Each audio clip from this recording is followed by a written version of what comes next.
എന്നെ മനസ്സിലാക്കുന്ന ഒരു ദൈവം എനിക്കുണ്ടെന്ന് അറിയണം. എന്നെ സ്നേഹിക്കുന്ന ഒരു ദൈവം ഉണ്ടെന്ന് നിങ്ങൾ മാത്രമല്ല, നിങ്ങളുടെ വീട്ടിലുള്ളവരും അറിയണം. നിങ്ങളുടെ ശത്രുക്കൾ പോലും അറിയണം നിങ്ങളെ സ്നേഹിക്കുന്ന ഒരു ദൈവമുണ്ട്. നിങ്ങളുടെ അയൽവാസികൾ അറിയണം നിങ്ങളെ സ്നേഹിക്കുന്ന ഒരു ദൈവമുണ്ട്. നിങ്ങളുടെ സഹപ്രവർത്തകർ അറിയണം നിങ്ങളെ സ്നേഹിക്കുന്ന ഒരു ദൈവമുണ്ടെന്ന്. അതൊക്കെ വലിയ കാര്യമല്ലേ? എന്നെ സ്നേഹിക്കുന്ന ഒരു ദൈവം എന്റെ കൂടെ ഉണ്ടെന്ന് എന്റെ കൂടെയുള്ളവർ അറിയുന്നത് ഒരു നേട്ടമാണ്.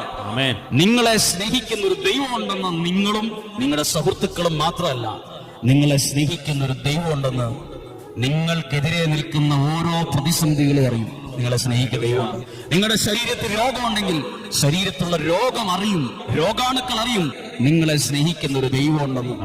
നിങ്ങൾക്കെതിരെ സാമ്പത്തിക ബുദ്ധിമുട്ടുകൾ ഉണ്ടെങ്കിൽ ആ ബുദ്ധിമുട്ട്, സാമ്പത്തിക പ്രശ്നം അറിയും നിങ്ങളെ സ്നേഹിക്കുന്ന ഒരു ദൈവം ഉണ്ടെന്ന്. നിങ്ങളെ തകർക്കാൻ നോക്കുന്ന ഒരു പ്രതിസന്ധി നിങ്ങളുടെ തൊട്ടടുത്തുണ്ടെങ്കിൽ ആ പ്രതിസന്ധി അറിയും നിങ്ങളെ സ്നേഹിക്കുന്ന ഒരു ദൈവം ഉണ്ടെന്ന്.